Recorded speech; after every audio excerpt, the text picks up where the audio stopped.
Hi, everyone. Thank you very much for being here. Just to ask a question so I know where to start from. How many of you have read something from Ayn Rand? Oh, all right. Most of you. And how many of you know mostly what she was about? All right. So I'm not going to spend much time with biographical information. So I'll just say that she was a novelist and a philosopher. She was born in Russia, and she managed to escape the Soviet Union in the early years of the Bolshevik Revolution, when this was still possible. And she emigrated to the United States. And she wrote two of the most prominent masterpieces of American literature in the 20th century, The Fountainhead and Atlas Shrugged. So I think the most remarkable thing about Ayn Rand is that whereas most of us would be excited and thrilled to leave a legacy in one field of life, she managed to leave a legacy in three different fields: as a novelist, as a philosopher, and as a builder of a revolutionary and different ethical system. But first and foremost, she was a novelist. And here lies a misunderstanding. A lot of people believe that Ayn Rand wrote her novels because she wanted to advocate for capitalism, or she wrote her novels because she wanted to promote her philosophy. But this is actually not the truth. As she repeatedly said, the reason why she wrote her novels was because she wanted to portray what she considered the ideal man. The reason why she wrote her novels is because she wanted to portray human beings as they could be and as they should be, which means she wanted to portray human beings at their best. And therefore, the best way to know Ayn Rand is basically to get to know her fictional heroes. Figures such as Howard Roark in The Fountainhead, the radical and brilliant architect who is 100% devoted to his career as an architect and his values. But because he's such a brilliant and modernist architect, a lot of people are afraid of him. They don't want him to build their house because people want to go with tradition. They ask, who am I to have a different house? So early in the book, Roark faces a very difficult dilemma. He's running out of money because he cannot find many customers, but he has the chance of a lifetime. There is a bank that offers him to build their headquarters. The only problem is that the bank committee have given him some changes in his original plans. So he has to decide. He either has to compromise his integrity as an architect, or he's going to be penniless. Now, the caricature version is that Ayn Rand and her heroes are all about money. They just want to get rich at any cost. But actually, what does Roark do? Roark says, no, I don't want the money. I'm not going to compromise my integrity. And he ends up giving up architecture, which is the love of his life, and he ends up finding himself in a quarry, doing back-breaking work, literally breaking rock. Of course, that's not the end of the book, so there's a plot twist later. But this is quite characteristic of the Randian hero, that the values and their integrity is above everything else. Or you get to meet heroes such as my favorite one, Francisco d'Anconia in Atlas Shrugged. A guy who is at the same time a philosopher, a businessman, but then something happens and he turns to what seems like a playboy. In the 50s, if you were considered a playboy, it was like a bad thing. And he faces also a big dilemma. He has, at some point, following his values might mean that he will lose the love of his life. And if you like this romantic theme of the hero having to give up the love of his life, then for me, two are the biggest figures. Humphrey Bogart as Rick in Casablanca, but also Francisco d'Anconia in Atlas Shrugged. Because they have the same characteristic, that their self-value and their self-esteem is so high that they can face this loss with integrity. This is why there's this brilliant scene, for example, in Casablanca, where the airplane flies, and Bogart has this stoicism. So basically he says, value comes from with me. I have my self-esteem, therefore I can live my life without Ilsa, no matter how painful it is. And something like that is also met in the Randian heroes. But also there are the very powerful women in her novels. And a lot of feminists do not like Ayn Rand. But actually her heroines break the glass ceiling before it was cool. So, for example, you have Dagny Taggart, which is the railway executive. And here is how Ayn Rand introduces her to us, which is, again, very, very telling about how she sees her heroes. I quote, "She was 12 years old when she told Eddie Wheelers, her childhood friend, that she would run the railroad when she grew up. She was 15 when it occurred to her for the first time that women did not run railroads and that people might object. To hell with that, she thought, and never worried about it again." Now, if you want a powerful line about women's autonomy, here's one. So this is Rand, the novelist. But also, she left her mark as a philosopher. And she was actually a system builder, which means she had an integrated view of philosophy, which included every branch of philosophy. The nature of reality, metaphysics, epistemology, the nature of how we get knowledge, ethics, politics, and even art. And in one event, there was someone in the audience who asked her, probably as a joke, "Could you present us the basics of your philosophy while standing on one leg?" Rand took it seriously and literally stood on one leg, and she said, "Metaphysics, objective reality. Epistemology, reason. Ethics, rational self-interest. Politics, laissez-faire capitalism." Of course, she developed each of these themes in her books. But no matter whether you like or you don't like Ayn Rand, this is really remarkable. The fact that here's a philosopher who has a view on each one of these things and has an integrated system. Because there are philosophers who are way more celebrated by Ayn Rand and way more popular in the academia. People, for example, like Heidegger or like Foucault or Derrida or Zizek or even someone like Jordan Peterson, who I like otherwise. But if you ask them, could you name your main premises? Could you name your main structure of your philosophical system? Not only they cannot do it in 20 seconds, probably they cannot do it in 20 hours. Because what you're going to get is this complicated jargon, but it's very difficult to get these very clear and precise answers. And Ayn Rand writes not for a philosophically specialized audience. She writes philosophy that everyone who wants to use their mind can understand. But also, she left a mark as a revolutionary in ethics. And this is probably what makes her more notorious. Because she goes against centuries and millennia of Christian ethics. And she goes against every collectivist ethics from the right and the left. And she rejects altruism. She defines altruism as living for other people. And she rejects it as a morality of death. And in the place of altruism, she advocates a new code of morality, which she calls rational egoism. So, Ayn Rand, again, whether you like her or not, we can all agree that she was a radical. But a radical in the true sense of the word. Because today we call radicals Hollywood celebrities or millionaire chefs in this country who agree on everything with Obama or the World Bank or the European Commission or even with the Pope. And we say, for example, Leonardo DiCaprio is such a radical.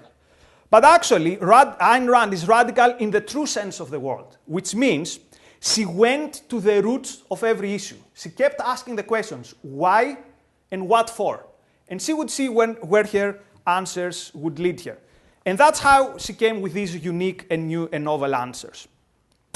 And of course, this radicalism in her ethics is why she's the philosopher that the left loves to hate more than anyone else. Some months ago, there was an academic conference on Ayn Rand, and I wanted to participate, but it was impossible because a condition for participating was, and this is what was named on the blurb, you had to be a left-wing and you had to oppose Ayn Rand. And from the way I understood it, the purpose of the conference was to hate Ayn Rand in a more systematic and in a more kind of a more effective way. But although she died in 1982, she's still very popular. So her biggest book, Atlas Shrugged, the novel where her view of life and her philosophy is codified, has sold more than 1 million copies only in the last 9 years, after the crisis of 2009, which shows that people are really thirsty for new and interesting ideas in times of crisis and in times of moral uncertainty. And as you said, there are many people also on the right wing, conservatives, who nominally respect Ayn Rand. So they say, yes, I've read it and she inspires me. But they only have to talk for like 25 seconds to understand that Ayn Rand was way too radical for them. Way too radical for their Christian ethics and way too radical for their political acrobatics. So since the talk today is on heroic individualism, I have to talk about Ayn Rand's view of life. But before asking the question, why be heroic or why be an individualist, she takes a step back and she asks the question, why be anything at all? Why do you need values? Why try to achieve things? And her answer is reached by observing the world out there. And she observes that human beings have a very distinct characteristic. We cannot survive automatically. Plants, in a way, survive automatically. They just turn towards the sun and they get what they need. Animals hunt by instinct. Again, it's an automatic process. But you observe human beings and you see that not only they haven't got an automatic mode of survival, but all the time, or quite often, a lot of them are doing things that are 100% self-destructive. So not only surviving requires effort, but requires effort that the result of it is not self-evident for everyone. So, for example, you can observe people who do all sorts of things that go against their life. For example, drug abuse, or doing very risky activities, or being openly suicidal, or other people who do self-destructive things which might not be so obviously self-destructive. For example, I don't know, voting for socialists or taking postmodernism seriously. That's kind of a joke, but if you see, for example, Greece, modern Greek political history for the last 4 decades, you realize that it's not necessarily 100% a joke. So for Ayn Rand, survival is not automatic, which then means that we must find a set of guidelines. We need to find a code of how to live our life and how to survive and how to flourish. And this is the role of morality for Ayn Rand. Morality is a code and a set of guidelines on how to survive. Therefore, morality is something very practical. Morality is not a luxury. Morality is an issue of life and death. And again, this is how we are special, and this is how we are different. Because when you buy an IKEA furniture, it usually comes with an instruction manual, which is usually not very clear, but there is something there.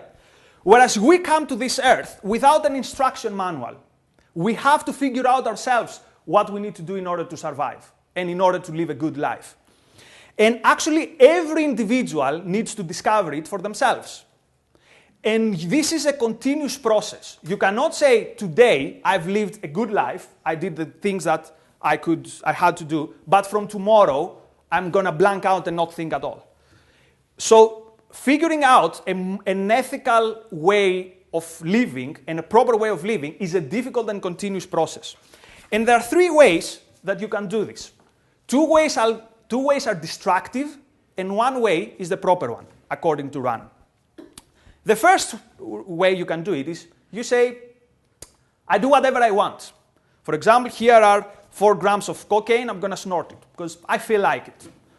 Or I'm an emperor and have a whim to invade Poland, so I'm going to do it tomorrow because I feel like it's about the glory of the nation or whatever. Now, it's quite clear why this is not the way to live your life. But there's a second way, which is way more popular, which is giving up responsibility completely and saying, I'm going to do what everyone else is doing.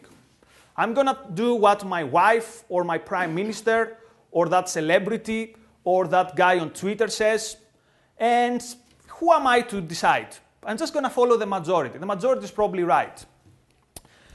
And usually these people, their slogan is, who am I to know? But Ayn Rand says you have to know, because it's by knowing stuff that we live and survive. It is by knowing stuff that we live our life as human beings.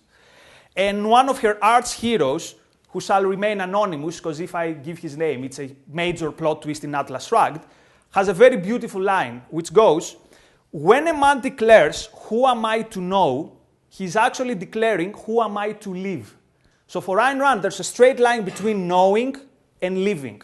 There's a straight line between understanding the world and being successful and being able to survive in this world.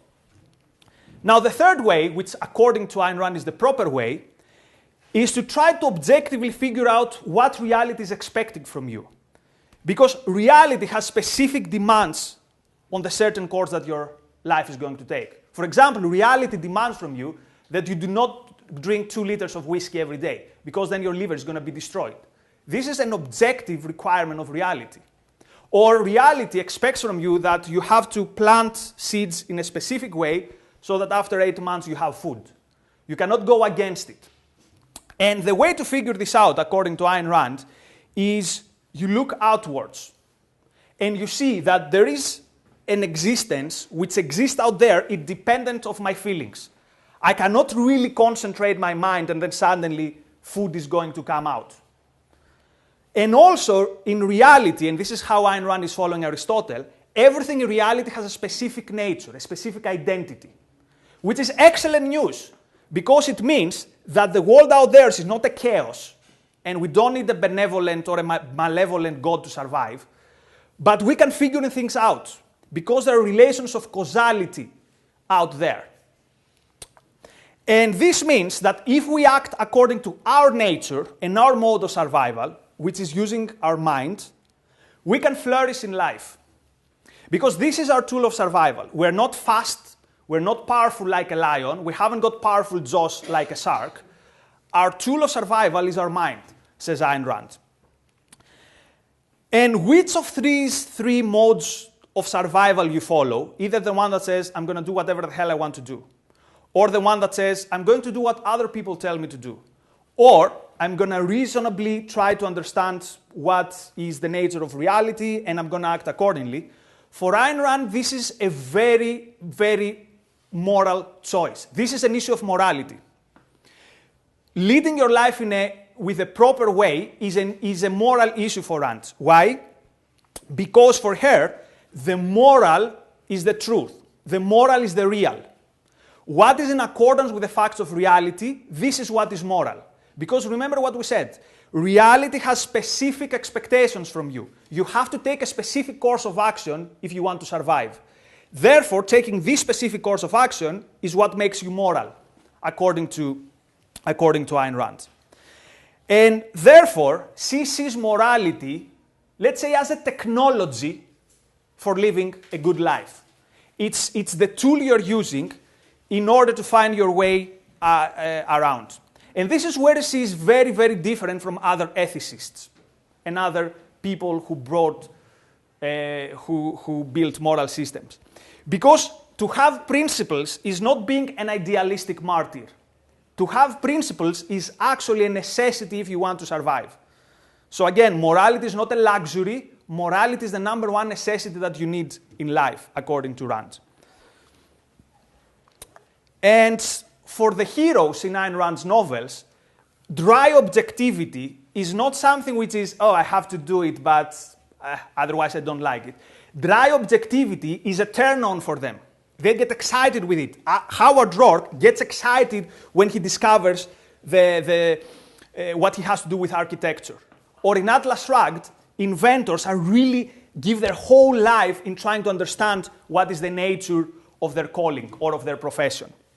And everything which is good about them, their heroism, their productivity, their inventiveness, all these virtues come from the one and the same main value, which is their rationality, the use of their mind. Now, a lot of people are saying that Randian heroes in her novels are larger than life. And in a way, this is true. I mean, they're exciting personalities. But be very careful, because they're not larger than life in a way that they're superhumans. They're larger than life because they are humans par excellence. Because what makes them that humane is the use of their mind.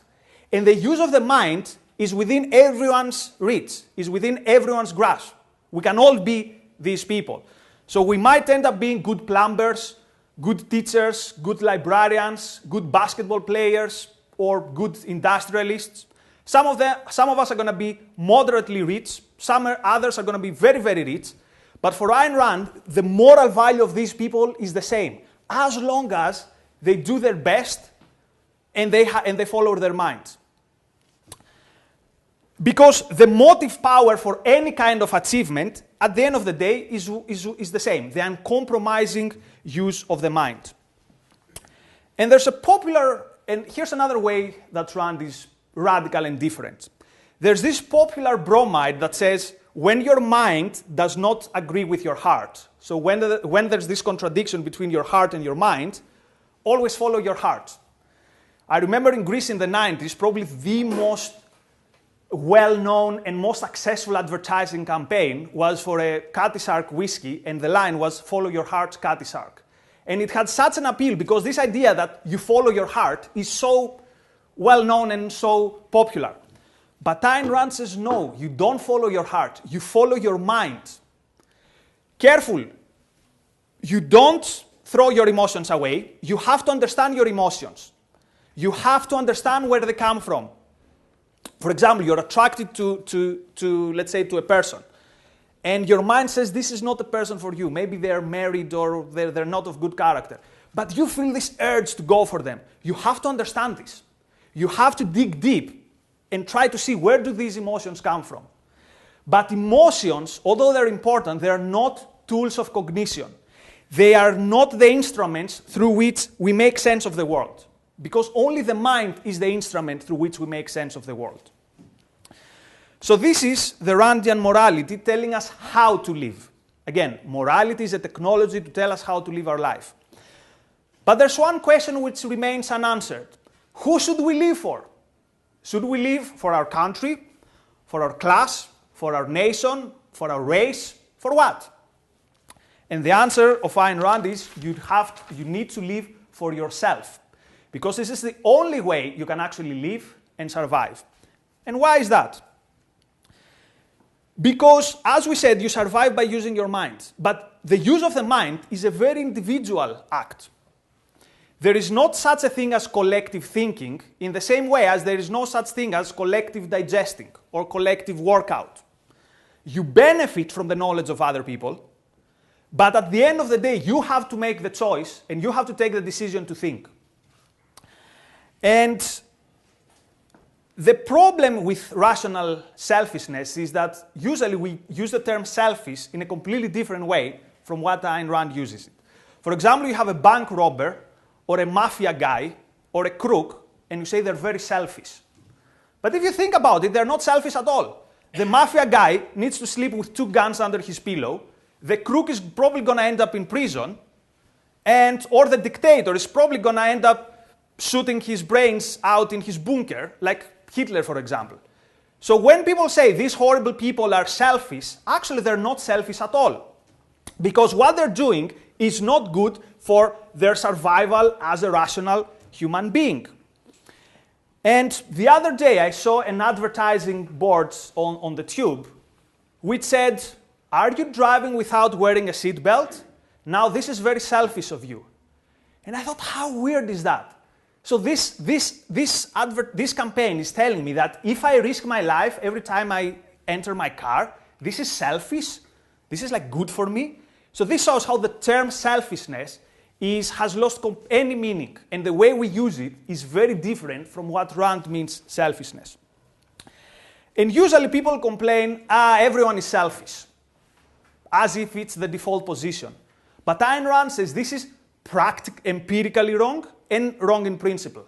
A, because most people are not selfish.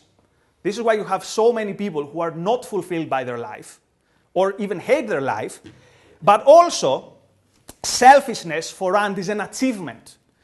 Doing things that are good for yourself and doing things that will put your life on a flourishing path is something very, very difficult. You have to try for it every day. It's anything but the default position. And of course, selfishness is important on every aspect of life, including friendship, romance, and benevolence. So usually most people are saying that it's okay to be selfish when doing business, but when it comes to the bedroom, you cannot be selfish. Ayn Rand says no. Because what does it mean to have a friend or to be in love with someone? It means that you value them. There's something in them that you admire. There's something in them that you really like. But in order to do that, you need to have your own values. If you're an empty shell and you have no values, how can you fall in love with someone? You fall in love with what? And let me give you an example, a thought experiment, to make this clear. So here are two scenarios, okay? Let's say you're in a romantic dinner and you're celebrating 5 years of a relationship. Case one, your partner tells you, I want you to know that these 5 years were the best years of my life. I've taken so much value out of this relationship. I admire you so much. I love you. Thank you for everything you've brought in my life, and I want to marry you, let's say. Case study number one. Now let's go to case study number two. Same setting, romantic dinner, 5 years anniversary, but now your partner is telling you, I want you to know that I'm with you because I'm a devoted altruist. I believe that we have to be our brother keepers, and therefore I stay with you. And I'm going to propose to you, but I want you to know that my marriage proposal is the biggest sacrifice I've ever done in my life. Now ask yourself, in which of these two situations you'd want to find yourself, and if you do this, you'll understand one of Rand's most famous quotes, which says, quote, in order to say I love you, one must first know how to say the I. I'll repeat it. In order to say I love you, one must know how to say the I. So here's my final point. Ayn Rand sees her philosophy as a revolution. And what's the point, what's the aim of that revolution? She considers the aim as the moral liberation of humanity. The moral liberation from what? From what she considers the centuries-lasting influence of the philosophy of altruism, which means sacrificing yourself to others or sacrificing others to yourself. And she offers a new paradigm that goes against every other philosophical system known to man. Goes from Christianity to socialism and from racism to nationalism or fascism. Because the way she sees morality, and for her to live morally, is not to celebrate suffering, is not to celebrate death, it's not to celebrate sacrifice or using other people as means for your ends, but to live morally is about celebrating life, celebrating your happiness, being proud, having self-esteem, and overall being an exciting and nice person, like her fictional heroes. So overall, yeah, celebrating life and being a hero yourself. Thank you.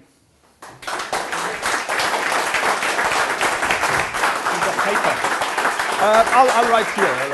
Thank you. So, agree, disagree, questions, comments? I'd like to tell Nikos where he's wrong, where he's right, or raise any questions about Rand yourself. I find the emphasis on the individual and the individual's what appears to be personal satisfaction exceedingly depressing.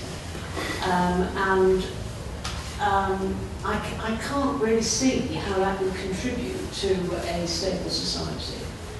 I also hear from what you said the influence of Kant, and I hear the influence of Hume as well, and possibly some existential influence in terms of the three choices that you get. But I think my basic question is, or statement, if you like, is that the emphasis on the individual I just find exceedingly depressing. Mm-hmm. I'm coming to this from the perspective of someone who's never read anything Rand, so well, that's half the people in the room, so that's fine. So you covered kind of romantic relationships. What would you say Rand's argument would be for, or argument would be in terms of parental relationships with children? Because a lot of parents tend to live for their children. Yeah, that's one of the most difficult questions that I'm also struggling to answer. I have a question from Dr. Marx, who also, like Ayn Rand, he did write a book about capital. Yes. His question, obviously, as you know, he's celebrating his 200th birthday at present time, and he's been updating himself on the modern development of capitalism. And his question is, isn't Ayn Rand rather too focused on productive capitalism? She omits other forms of modern wealth-getting and modern wealth. keepers, such as wars, those who are mode of destruction, such as forms of fiction finance, derivatives, etc., and all the growing forms of debt. Does she cover all these other wealth forms? Thank you. If an ideal Randian society was possible, would that be compatible with democracy? Or if not, what mechanisms would it have in place to prevent the group dynamics from subjugating the individual? Last Monday, we had the London Ayn Rand meetup. We had a whole discussion on democracy, which was probably one of the panels I've enjoyed the most. So it's a very difficult but good question. Thank you. Shall we take these? I was going to take them then, but go on. Yeah, just on altruism, I wonder yes. if you could explain a little bit more on that in terms of, so someone like Mother Teresa, how would Ayn Rand deal with somebody like that? So in 5 questions, you've asked me the most difficult and challenging things that you could ask for Ayn Rand. So this means you're a great audience. I'll let you come back on that, and then we'll take the next Okay. So starting with your question on Kant and existentialism. So Ayn Rand considered Kant literally the most evil human being to ever existed. So it was like Hitler, Kant. And she did this for 2 reasons. The first reason was that Kant is the philosopher of the Enlightenment. We have him in our mind as a philosopher of the Enlightenment, but he undermines Enlightenment from within. Because what does Kant say? He says that reason, at the end of the day, is impotent. What is he saying in his introduction to the Critique of Pure Reason? I have to save religion from reason. So he, in a way, sees him as the gateway from what would then become other attacks on reason, such as postmodernism today, for example. So she's very, very opposed to Kant. And the other reason why she's opposed to Kant, Kant says that for something to have moral value, you have to do it for someone else rather than yourself. There's this very funny scene in the TV series Friends where Phoebe is discussing with Joe, and she tells him, anything you do which you think is a good thing, at the end of the day, you do it for yourself. Therefore, it's not moral. Which is really kind of if you think about it, yes, then I cannot be moral. But then Ayn Rand says, no, morality is not about negating yourself. Morality is about living your life. Because otherwise, what do we have morality for? For the other world? It's not of any use to us. Now, on existentialism. Actually, she wanted to call her philosophy existentialist, but the name was taken from the existentialists. But she has at least one major disagreement with them. And those of us who are excited on reading Jordan Peterson, that's also one of his main problems. They have this premise that this world out there is a chaos, that basically life is about suffering. But Rand says, no, life is not about suffering. Barring disasters, such as serious illnesses or accidents, you can succeed in your life because life can make sense. Again, there are these relationships of cause and effect. If you follow them rationally, life can be good. So this is her biggest disagreement with the existentialist. Now, having individualism as your creed is going to make society depressing. So, I would disagree, and actually I think it's the exact opposite. Because even, what would make a society a beautiful society? First of all, you'd want it to be productive. You want people to succeed doing stuff. Even if you want to help other people, for example, it's the famous thing in the airplane, when the mask falls, what does the pilot say? First breathe and then give it to the person beside you, because if you die, then that other person won't make it. So in order to be productive, in order to be benevolent, in order to be good to your friends, again, first you need to have self-esteem, you need to have self-value, you need to value your life. Because if you don't value your life, how can you value something else? For example, how can you value the arts if you don't value life itself? How can you value beauty if you don't have an understanding of, I value beauty because these are my standards, and that's why I like, for example, this piece of art. So I would disagree that, because careful. Individualism is not the same as solipsism. Individualism is not the same thing as I take selfies all day and I feel good about myself. Ayn Rand would be and was very opposed to this narcissistic view of the self. The view of the self is you have to do stuff, you have to achieve stuff, you have to do something. Maybe your ability, your best ability is to be, I don't know, a good, in any job you're doing, but you have to be good at that. Because, again, life requires effort. So not only individualism is not a recipe for disaster, it's the only way that you can live your life. Because what other choice have you got? Try for one day being consistently altruistic. So you wake up in the morning and you say, I'm not going to do a single thing for myself today. But then the question is, who are you doing things for? Is it my neighbor? Is it the guy in Liverpool? Is it my neighbor in the European Union? Is it for the world? Is it for the plants? Is this for next generations, as sustainable development is telling us? So her main criticism is that the morality of altruism is actually impossible. You cannot properly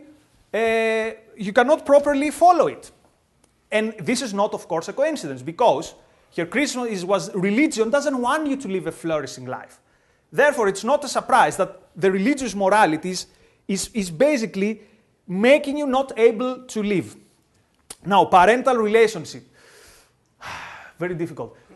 So Ayn Rand chose not to have kids because for her writing was more important than family. But there's nothing in Objectivism that says you shouldn't have kids. But there's not necessarily a contradiction here. You bring a new life to the world, so obviously you have a responsibility to it. And there's nothing in her philosophy that says that you cannot love something with all the passion of your life, and even sacrifice, although she used this term in a different way, even die for your kids, or die for freedom. Let's say the Nazis, for example, are attacking, and you face two options. I'm gonna live a life under the Third Reich, or I'm going to the barricade, I'm going to the front and I'm gonna die. Ayn Rand says the person who values his life is gonna risk his life rather than live under the Third Reich. This is why and you can do this also not only for your freedom, but for someone you love. Let's say your partner you love them so much that life has no meaning without them, and they fall in the sea. You jump to save them, because they're such a value that you cannot imagine life without them. Ayn Rand would say, throwing yourself in the sea to save your partner is the most selfish thing you can do. Because what's your life without your kid or your partner? So there's no contradiction necessarily there. War. So Ayn Rand was one of the strongest advocates against the draft. Usually, we celebrate the new left as putting pressure to the American government to get rid of the draft. Actually, two of the key figures for getting rid of the draft was Ayn Rand and Milton Friedman. So she opposed any aggressive war. She considered that war is moral, but only when it's done in self-defense. And if you see some major objectivists today, they consider, for example, the war in Iraq a disaster. Because it is not a war. Marx's question was about the financial aspects of that. All right, so you want me to say her view on financial capitalism. Yeah. Okay. War basically fought, imperial, national, holy war, fought as all these wars, all these are inexcusable, unjustifiable. And these are wars that, again, every rational human being should be outside advocating against them. No question about that. However, I don't think she would fly the Viet Cong flag being anti-war, because it's one thing saying that this is an irrational war, and it's another thing saying Ho Chi Minh is gonna win, which means basically advocating for another oppressive, someone who is attacking basically his own people, as you saw it as you saw the North Vietnamese in that side. So she was anti-war, but not in the same way, let's say, as the New Left was anti-war. Now, but let's go to depth and to basically what you are kind of talking about corporate welfare or about cronyism. Ayn Rand would be unapologetically against it. She wanted a pure laissez-faire capitalism. So she didn't consider the existing system as capitalism. She would say it's a mixed economy. So she wouldn't have necessarily problems with finance capitalism, although she would have major issues, for example, with bailing out the banks. She would consider this inexcusable. She would have major issues with doing political favors to specific businessmen. But finance capitalism at itself, so for example, if you invest, or even if you gamble with your investments, as long as you bear the cost, that's not a problem. The problem is then if everyone else has to bail you out because of these reckless investments. The reality is that her student, as it were, Alan Greenspan, did basically take taxpayers' money to bail out. That's true. And he was a Randian and in the inner circle. Alan Greenspan was in the inner circle until some point in the 70s. All objectivists today have a very bad view on Alan Greenspan, because what he did is inexcusable.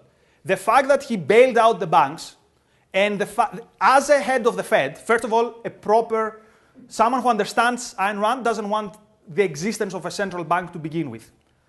So Greenspan, I would say, is an embarrassment to Rand's legacy. The thieves walked. Yeah, no, but no one disagrees with that. No one disagrees with that. But for decades, he hasn't had anything to do with Rand. Although, while he was in the inner circle, he wrote some good things that if he would read them today, he would be very disappointed on himself.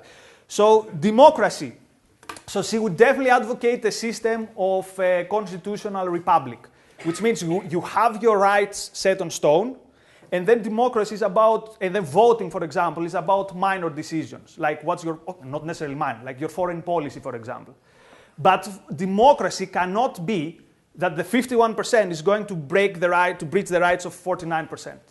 So the starting point is individual rights, and you have the state in order to support the individual rights, and this is where the right to vote comes from. But the right to vote cannot be 41% decides, let's persecute the Jews, for example. Or 51% decides we're going to confiscate a part of your wealth. Sorry, with all these things, could you repeat the altruism? So the question on altruism was? Yeah, I just wondered if you could explain a bit more about it in terms of how Ayn Rand could see someone like Mother Teresa that would go to... All right, yes. So first of all, she would say that Mother Teresa has every right to do what she did because it was voluntary. But this doesn't make it moral in her system. Because Mother Teresa, she was sympathetic, but coming from a point of view of a morality of suffering. So here really, if I understood it well, okay, Hitchen has a much better understanding of her. I haven't got a very clear image. But for example, there's this idea that she would not give painkillers to those who suffered because she saw some value in suffering.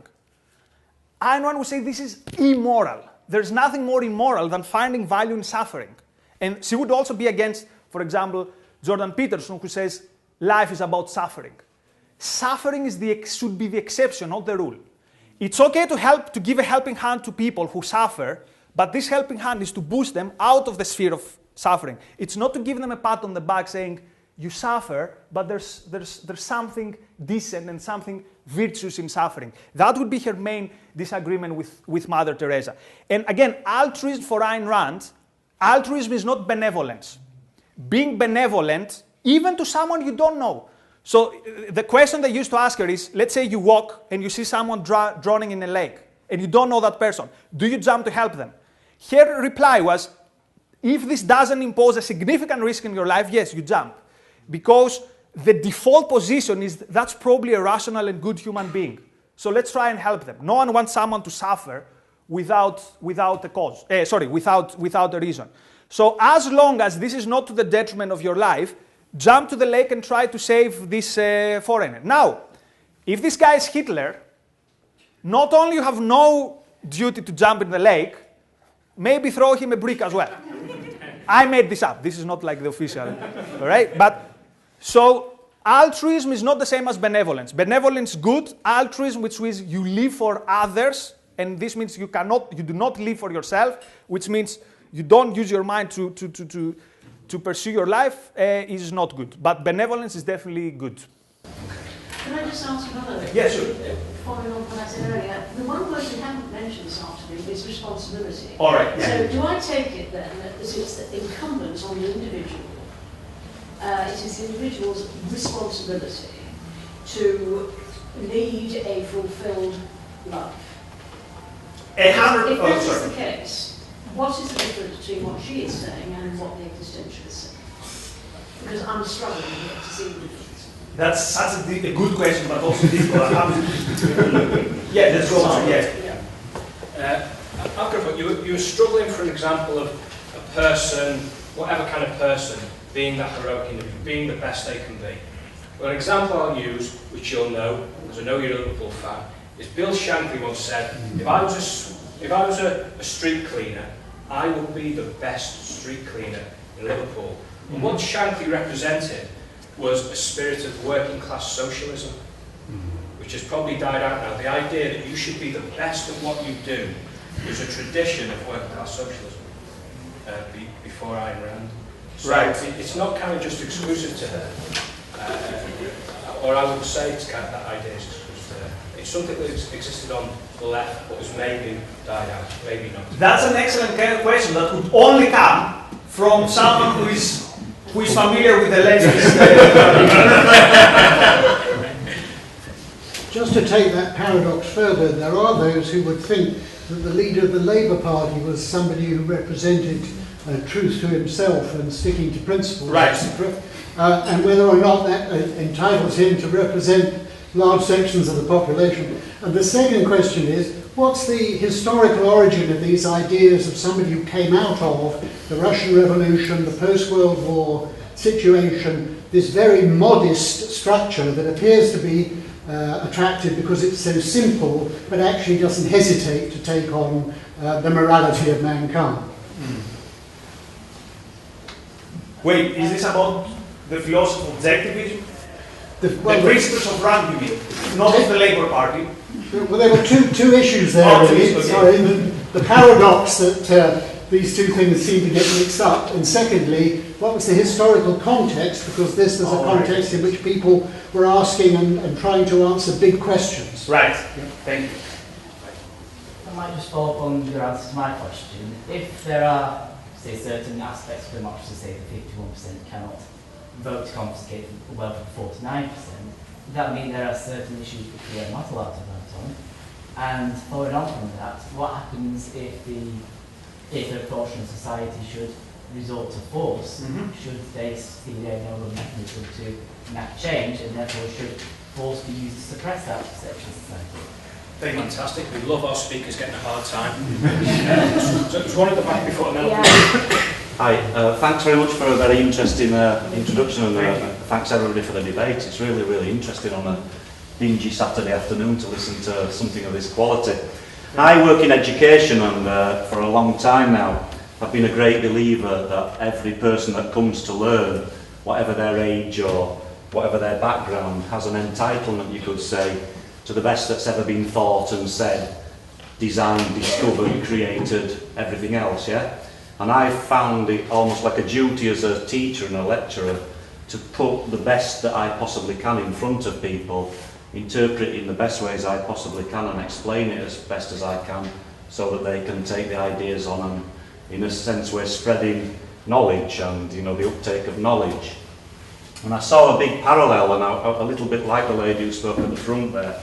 I was wondering, especially because the salon of a fortnight ago was around Nietzsche's ideas, and the main thing I took away from 2 weeks ago was his similar idea of the Übermensch, you know, this idea that you're continually striving for perfection and to upskill yourself all the time and become more knowledgeable. And I guess I'm asking, is that really the essence of Ayn Rand that we're getting to today, that she's a great believer like I am and like Nietzsche was, and I'm sure everybody in the room is, that we have a duty to continually strive to better ourselves, increase our knowledge, and do that in a benevolent way. And I think the word I've not heard much today, but I'm sensing humanist way, you know, we're humanists, and we're doing it for the good of everyone, you know, as much as ourselves.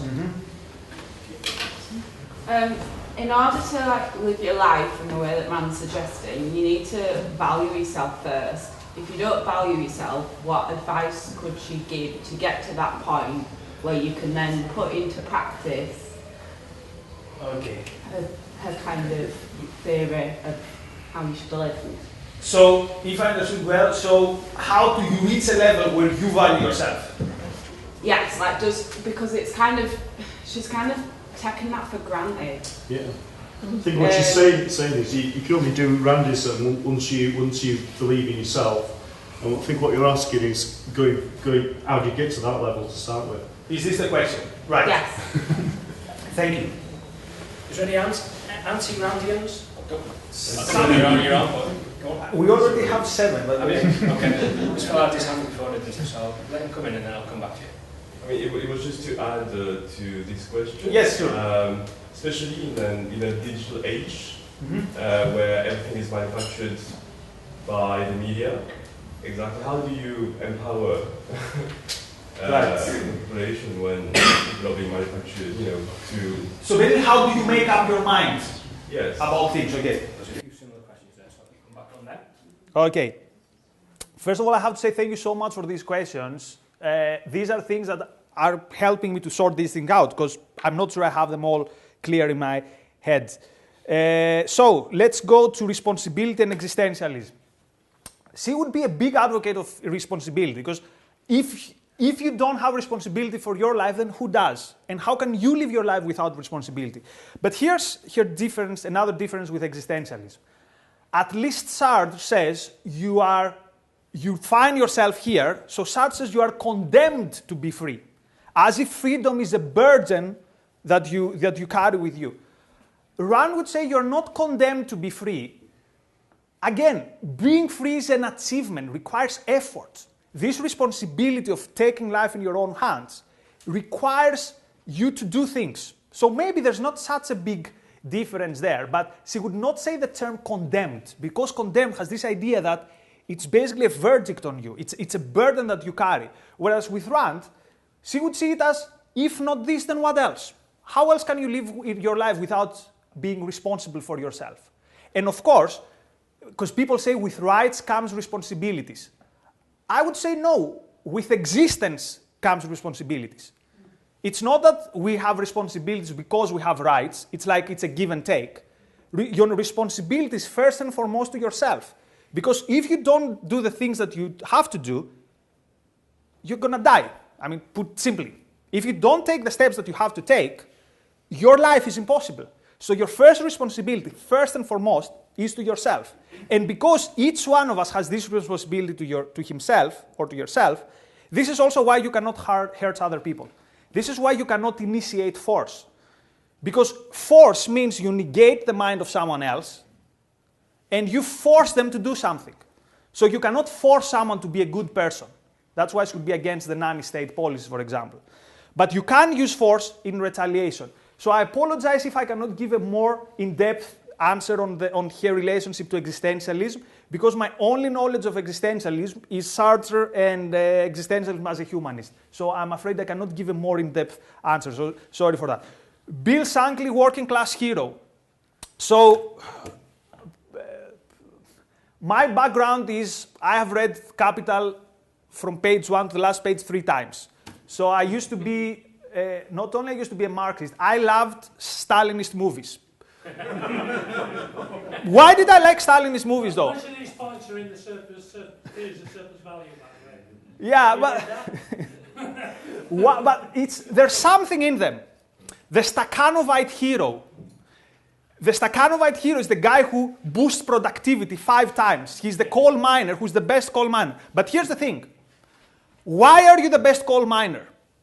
Is it for the glory of the Socialist Republic? This is not cool enough. No, this is not cool at all. If you're a Stakhanovite because you see value in what you're doing and you can see the benefits of this, that's good. But if you're a Stakhanovite because you have to cut the 5-year plan, otherwise off you go to a trip of no return, then there's not much to celebrate in that. But I would definitely agree with the Bill Shankly view. And the working class hero, I mean, Fountainhead and Atlas Shrugged are full of working class heroes. Who is the best friend of Howard Roark, the architect? A guy who's a technician. Who is the best? Okay, I can't say much because I'm gonna give spoilers. But so many, like if you want to see real working class heroes, forget Ostrovsky or the other Stalinist authors. Go read Atlas Shrugged and the Fountainhead, because it's this idea: you have a responsibility to yourself to be the best that you can. Otherwise, you're throwing your life away. So definitely more power to working class heroes. Now on integrity, this is one of the most difficult questions. How do you deal with someone who has integrity? Because for Ayn Rand, integrity is one of the cardinal virtues. And I had this question, you remember John McCain, the guy who died some months ago. So what did John McCain do? He participated in a war that for me was illegitimate. But then as a prisoner of war, he was tortured and he withstood the torture for some time because he didn't want to give up his principles. Does this make him a hero? I haven't got an answer, to be honest. It's difficult. But taken to the extreme, the Nazi who dies at the bunker, he has integrity to his values. Is he a hero? Definitely not. Because to have integrity is not something which is, for Ayn Rand, values do not exist in a Platonic universe. If your integrity is about promoting the glory of the Third Reich, you are the most immoral person. The fact that you are consistent in your immorality doesn't make it better. So that's why I'm not sure, for example, about McCain. Now on Corbyn, of course, I disagree with his principles, so I say that I appreciate his integrity in terms of I know what he stands for, compared to, let's say, a centrist, but this doesn't mean that he gets a moral kind of checkpoint from me. But so integrity, it depends. Integrity towards what? For example, again, if you're a genocidal kind of tyrant and you take it to the end, this doesn't mean you have integrity. This means you take your immorality towards the end. Now, what's the historical context? Well, Rand claims, and we know it from notes and things like that she had these things in her head already before she left Soviet Union. So she would go and watch Hollywood films, and she would aspire this view of life. And one of the most moving, probably the most moving thing I've ever read about Ayn Rand, when she first made it to New York by boat, she saw the skyscrapers and she cried. So I think that's her historical context is not so much that she read everything that there was to read in philosophy and she got this view of life. It's what she calls sense of life, which usually comes from art. Once we're kids, sometimes we admire some things. Let's say you're 8 years old and you watch the Liverpool final in 2005 from 3-0 to 3-3 in 15 minutes. Something moves you from inside. You don't know exactly what it is. But then in retrospect, you realize it's this vision of something which is virtuous, or something which is heroic. So I would say this is the historical context she finds herself in. She considers the best philosophers that exist, obviously Aristotle. She considers him the biggest human being to ever walk on earth. And Thomas Aquinas. Why Aquinas? Because he reached the wrong answer, but by following the right path. So he tried to disprove or he tried to prove the existence of God by using reason. So the end result was wrong, but within that historical context, he followed the right path. Now, Ubermensch, Nietzsche and Rand, duty, humanism. Okay, Ubermensch. One of the things that Rand tried to make clear is that she's not to be confused with Nietzschean individualism.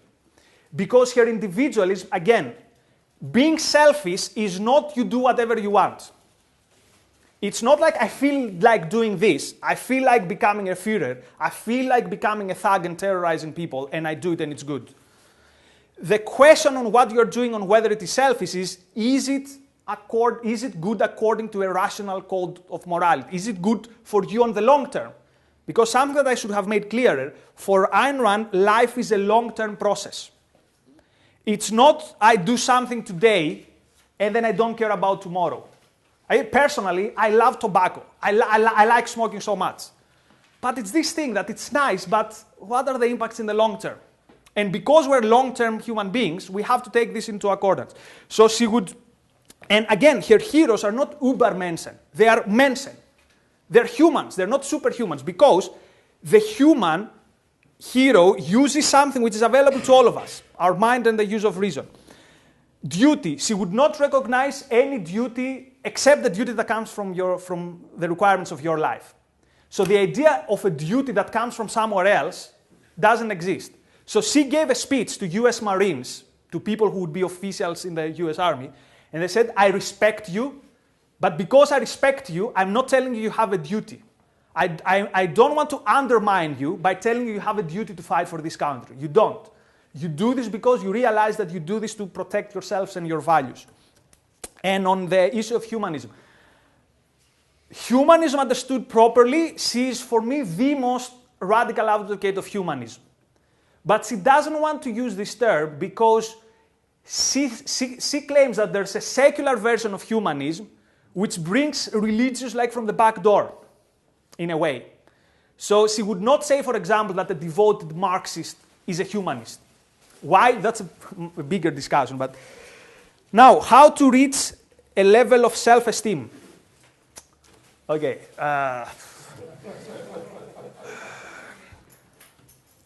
So again, you don't have to achieve great things to have self-esteem. The question you have to ask yourself, I guess, is, did I do the things that I could do today by using my mind? And it's the small, you start with the small things. That's the first thing. Do I lead my life rationally? Then you take it a step further. Do I have a purpose? Because again, life is a trajectory. What is my purpose?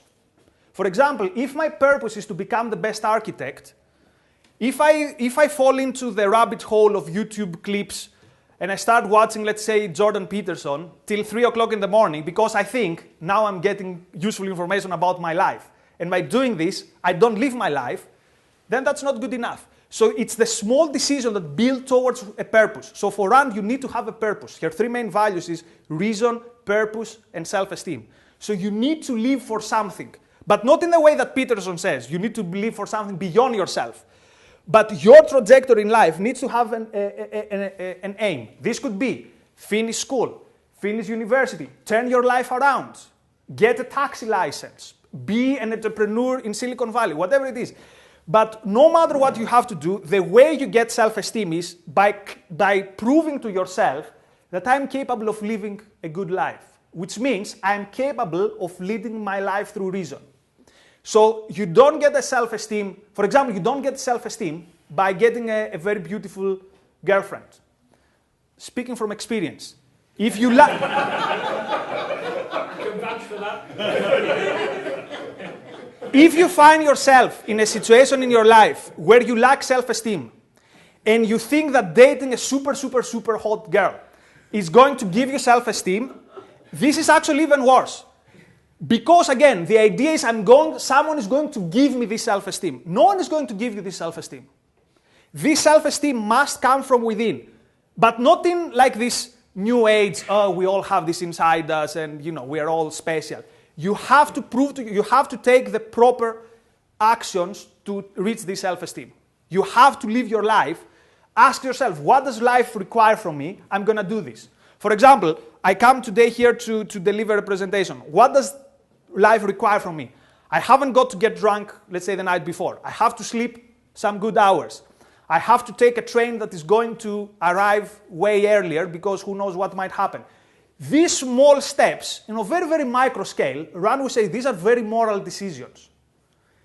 I mean, and this is what gives you this self-esteem, that you take the small steps that you have to achieve these things. By the way, if someone in the audience has a better answer to that, please feel free to jump in, because it's such a difficult question. I've been reading Rand forever, for the last 4 years, but this is something that I've never thought of it in such a concrete way.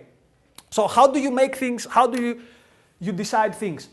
Now this is a big question, because some people say, if you're such an individualist, how can you take other people's opinion? For example, the famous joke, how do you know the Peloponnesian War happened? You were not there. Maybe it's all a huge conspiracy. So again, for Rand, knowledge is contextual. It doesn't exist somewhere, there is no an omnipotent mind that knows everything. So for example, you see something in the news. you ask yourself, who reported that?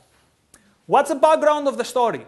How do I process this information? How does this link to things that I already know? How does this link to other information that I have? So being very, very careful doesn't mean being a nihilist and saying, there's no truth. Everything is made up, there's all a conspiracy. It's not, being an individualist thinker doesn't mean we turn to Alex Jones. It's the opposite. We just filter very, very carefully and we put things into the context. And this is how we can escape fake news, for example. We have to, but again, this requires effort. Nothing is automatic. We cannot expect, that's why I don't like this idea that Facebook is going to have this service that's going to tell you which news are fake news. Nothing can take away the fact that you have to think. Nothing can take away the fact that you have to go through this effort. Right. This is the penultimate round, so we'll have a chance for just 2 more rounds of questions. Loads of hands going up.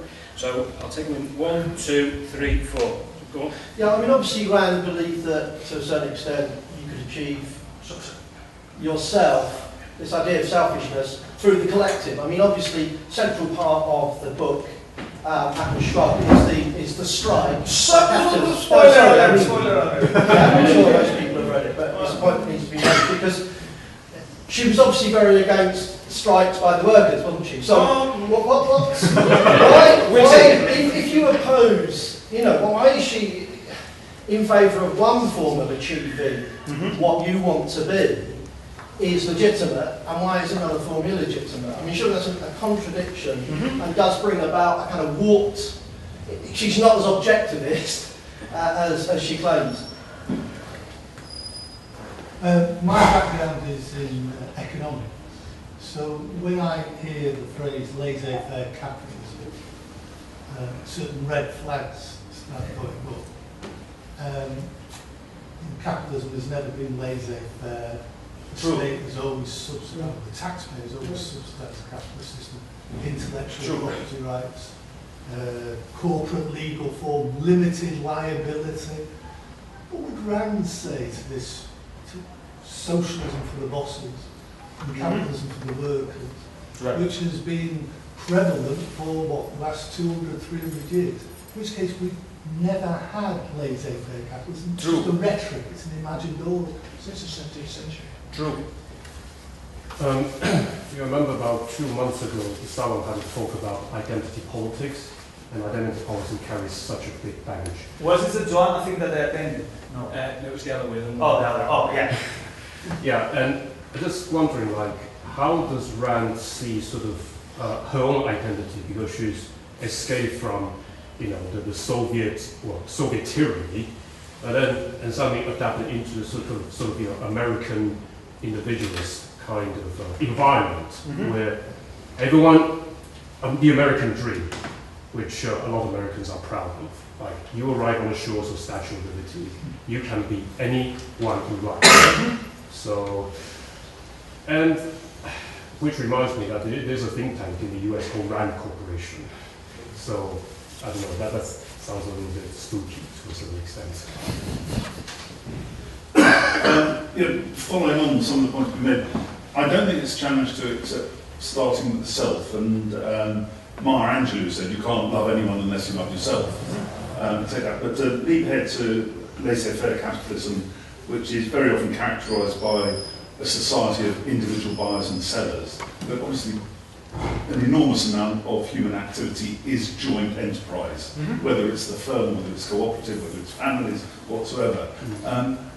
By just subscribing to laissez-faire capitalism, did Ayn Rand avoid any discussion of the structures? I mean, the democracy has been touched on, but within the state, there's a whole load of enterprises. Thank you. Okay. Right.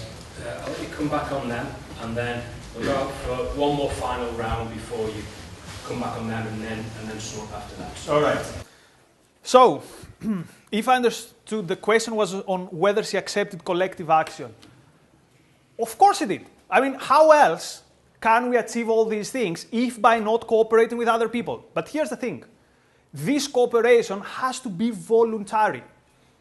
It's that I admire your skills.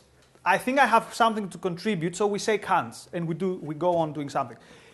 She was clearly in favor of trade unions and of strikes, but not a trade union where the worker has to join, not a trade union that if you go and work on a day of strike, you're going to be lynched, and not a strike that stops others from working. If you manage to persuade each one to strike, then that's perfectly fine. And since you've read Atlas Shrugged, without giving a spoiler, the protagonist is addressing, at some point, the whole of the population. Because he understands that in order to live, which also links to this one, in order to live in a rational, humane society, other people need to believe the same thing. So she was 100% in favor of cooperation, even a healthy, although it's a left-wing term, even a solidarity. Someone you like is suffering, you help them. Because they're of value to your life. You don't want to see someone suffering unless they're like a criminal or whatever. Okay, so nothing against strikes, nothing against collective action, as long as it's not by force. Same with firms and structures. Oh, no, actually, I'll get to that when I get to the laissez-faire point. So she has written a book called Capitalism, the Unknown Ideal. Well, she says basically this thing, that we never had laissez-faire, but more elements of laissez-faire are going to bring better results. And not only she's not in favor of the government cooperating with big businesses, literally the first third of the book is against these industrialists who try to get unfair advantage from the government or try to turn the government against someone else. So, however, she wouldn't agree with you on intellectual property. She considered intellectual property a legitimate form of property. Because again, ideas, you have to come up with it. You, let's say, own this idea. Now, I don't know if she would agree with the existing system of intellectual property where you have it, I don't know for how many years, or maybe she would say you should have it for more or for less, but she did believe in the rights of intellectual property. But here's a misunderstanding that I want to avoid. You speak with a socialist and they tell you give them any example, they say this wasn't real socialism. But the difference is that if you ask them, okay, then what is real socialism? They haven't got a very good answer. Whereas when Rand doesn't say it wasn't real capitalism, because then she can tell you exactly what real capitalism is. It's a system where the economy and the state are separated in the same way as religious and the state should be separated. So if you fail as a bank, tough luck. You took some irrational decisions, you fail. No one should bail you out. Or you are someone who is to become the president of the United States and you want to build something, we're not going to confiscate land from someone else. Eminent domain, wrong. Clearly breaches your rights. Now, what about the structures of society? So, sociology was not like her thing, but this doesn't mean she had things to say about, for example, the family, about religion. For example, she considered religion a very primitive way of philosophizing, so she saw some value in its earlier parts. But I don't think she would care if a company would have a lot of, quote, power, if this was because a lot of people choose to deal with that company. For example, she wouldn't have a problem with Apple or with Amazon becoming big. She would have a problem if they're becoming big by putting obstacles to other companies, or by putting a gun against the head of workers to go and work in their factory.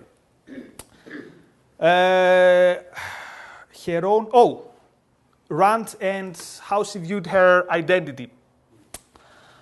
So first of all, she was proud to be an American. So does this mean, is this tribalism? Let's think about it. So, and there was a very nice highlight. She was speaking in an event, and someone told her, get down, you're not really an American. And she said, you just happen to be born in this country. I crossed continents to be an American, so what have you done for this country? So she was proud of being an American, but not because America was her country, but because of what America represented for her.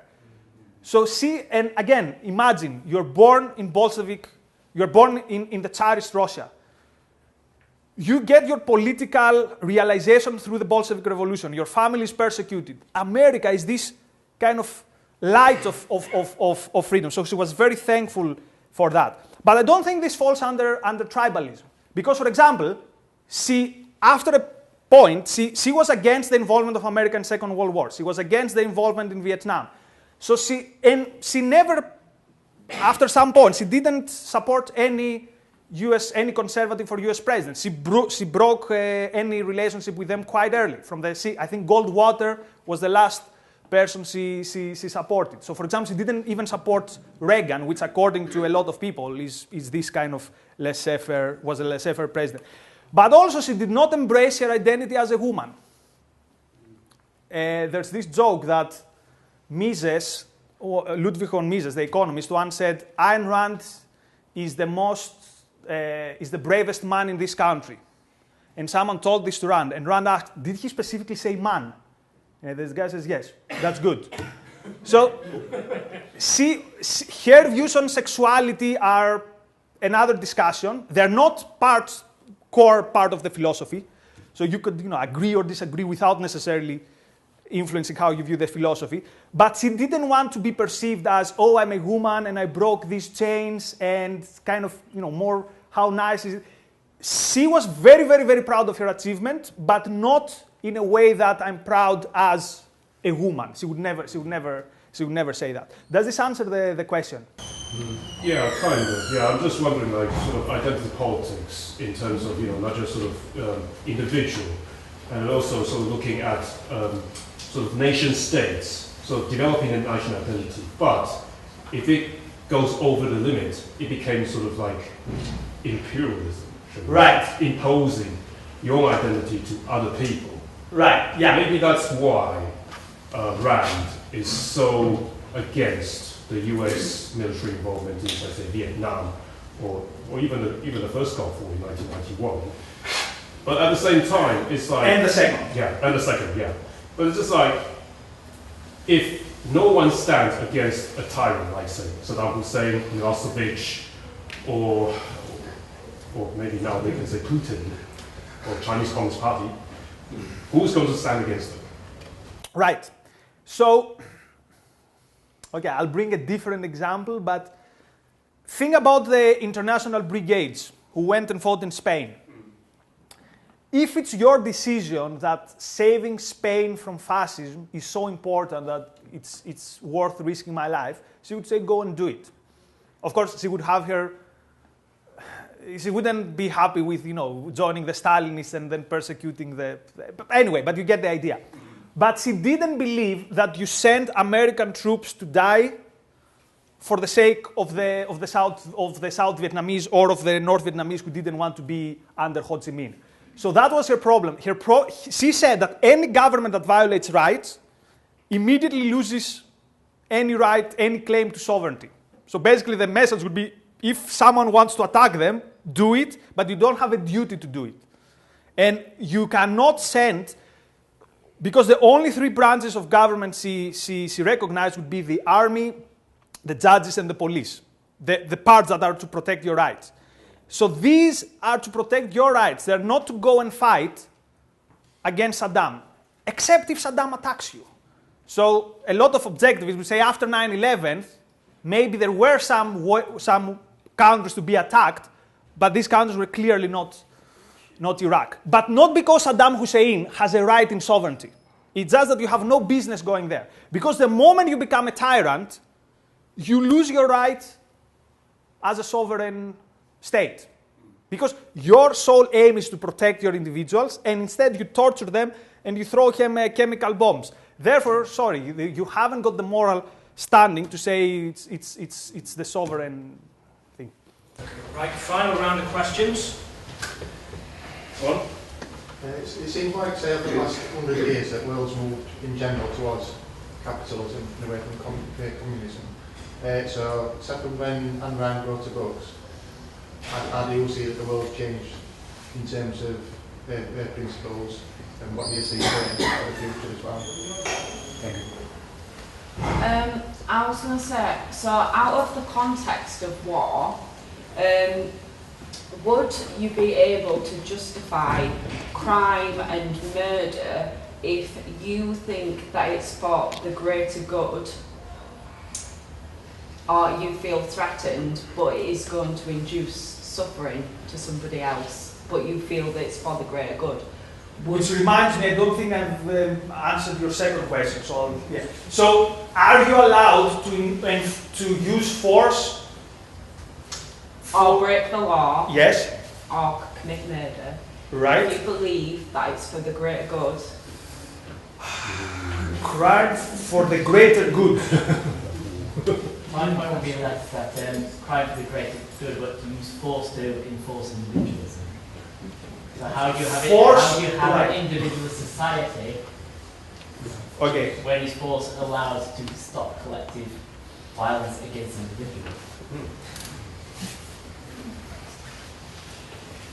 I'm not sure when she fell into the states that she didn't fall into a context of what you might call responsible Epicureanism, you know, the greatest happiness for the greatest number, which was presumably and partly behind Jefferson and the constitutional issues. So in what ways is different from a kind of responsible Epicureanism? And secondly, is it not just a set of empty boxes?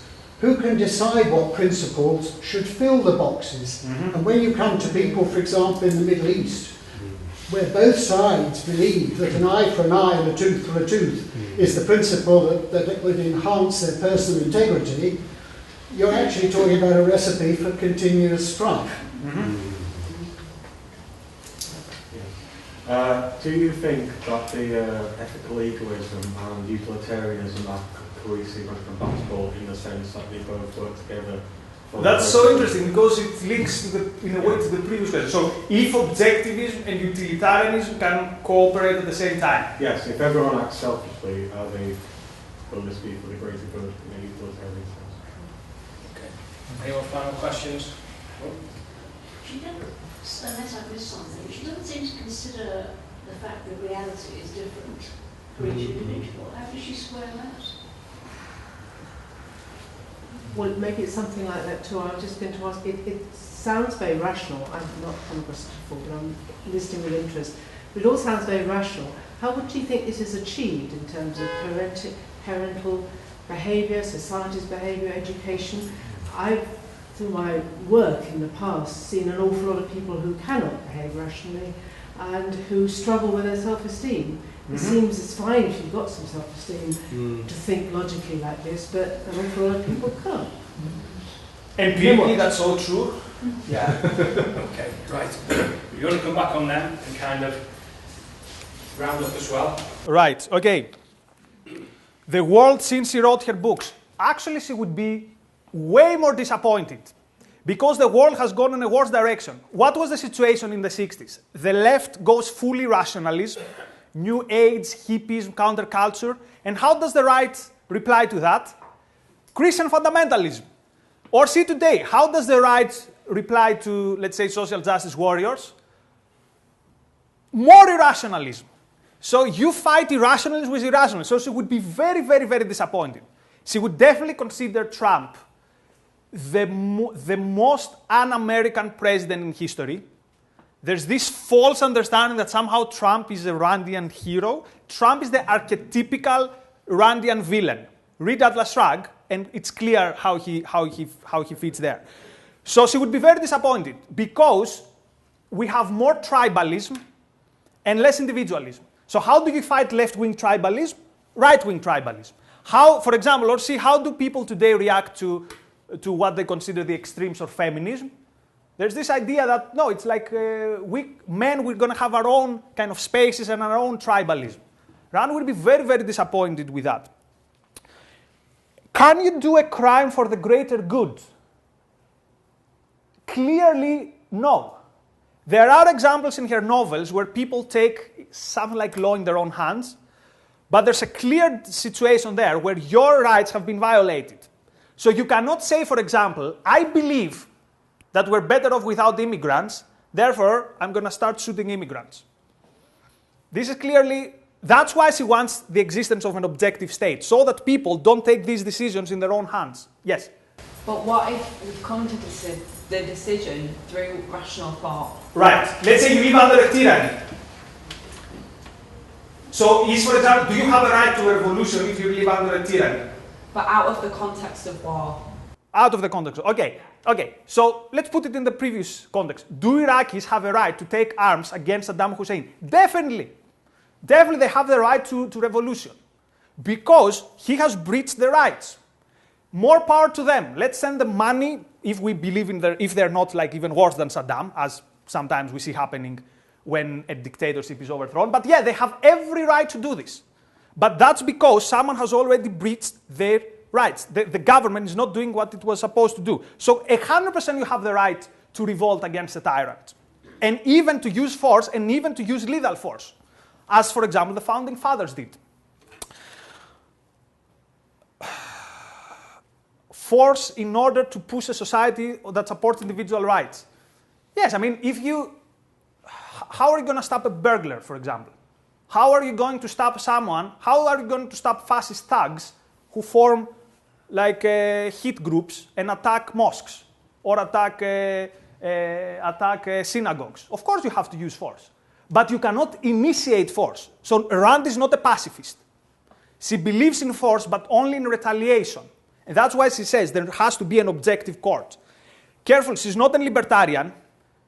She's not someone who says this neighborhood can have Sharia law, this neighborhood can have, like, I don't know, medieval Christian law. This is not a civilized society. Law has to be objective so that we don't find ourselves in this situation. So that we don't find ourselves in a situation where I have to take law in my own hands. Because who says that I'm going to do the right or the objective, the rational thing? Pragmatism, utilitarianism, and objectivism, greater good. Right. So Ayn Rand used the term pragmatism as a bad thing. Because he correlates it with utilitarianism. Utilitarianism is, I'm going to do whatever works for now.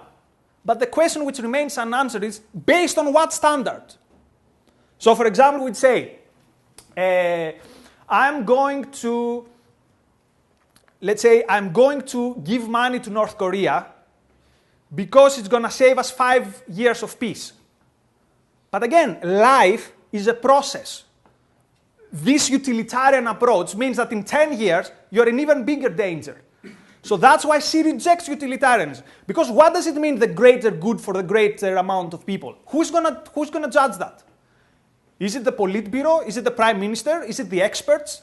So she believes utilitarianism and objectivism are completely incompatible. However, a society of rational individualists is going to be a society where more and more people will flourish, and people who are going to be unlucky, there are going to be so many people ready to give them a helping hand. But this is not the same as the greatest good for the greatest amount of people.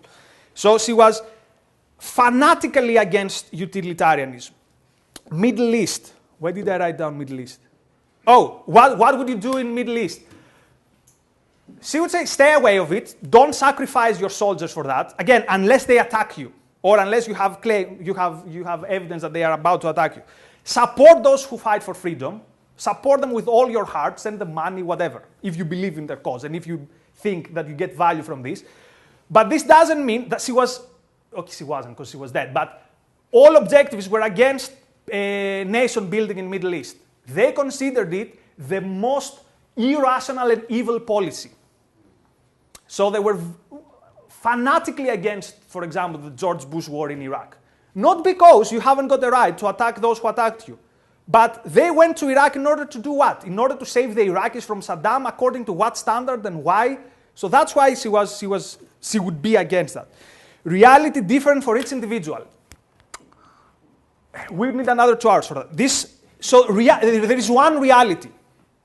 Okay, I might claim that we're not in Leeds, we are in Kefalonia, and it's not a Saturday, it's a Monday. I'm just wrong. Because, careful, words have meanings. For today, this is the biggest thing which is under assault. That words do not mean specific things. That, for example, I can say that this is, for example, I can define gender in one way, you can define gender in another way. The only thing that is going to lead us is in a situation where we cannot communicate. And therefore, words and concepts, how do we make sense of the world? By concepts, according to Rand. If we cannot objectively say, this means that, then there is no communication with us. But the final reality, arbiter is reality. If, for example, I say that my reality says that I can fly out of the window and go to York by flying, reality is going to disappoint me because after 5 seconds I'm going to be dead. But it's not that we have a different sense of reality, it's just that my understanding of reality is wrong. I mean something much more mundane than that, actually. I mean, if there's a car accident, for example, and people who are present at the scene are asked to give their version of the events, I think you can probably guarantee that this person will give a different version. That is the number. Oh yeah, yeah. Because again, we are not omniscient. We are not infallible. And that's not our nature. We are not gods. Okay, we operate under a specific way, and this doesn't preclude the possibility of a mistake. But again, the judge needs to take all this into perspective. It's his job, and he has to take this into accordance. For example, what was the bias of this bystander? Oh, this bystander is someone who really hates that other person. I need to take this into accordance. Again, reaching an objective evaluation of what happens is so difficult, and it's actually an achievement. Education, rationalism. Yeah, and same happens with education. It's not guaranteed that everyone is going to be correct. But if you're interested in education, and her view on education, she has written an article in a book called The Return of the Primitive, which is called Kompratsikos. Well, she claims that the problem is that we see school mostly as socializing kids, but this doesn't take into accordance teaching them how to think. And that's her biggest problem with the education system. See, today there's a lot of criticism on education, left-wing bias, all these things. She would say these are secondary, derivative problems. The problem starts, do you teach kids how to think? Or do you try to comfort them? For example, I remember as a kid, I liked some things which I was convinced that they were correct, but the message from the teacher was, yeah, but if you, for example, if you want to do this, then what about the other kids are not gonna, you're not gonna fit in well with the team. So this is the biggest problem, according to her, on education. Now, sorry if I haven't answered something. There are a lot of things, but I'm sure we can, we were gonna have a drink or something. Yeah. You done then? Yeah, I'm done.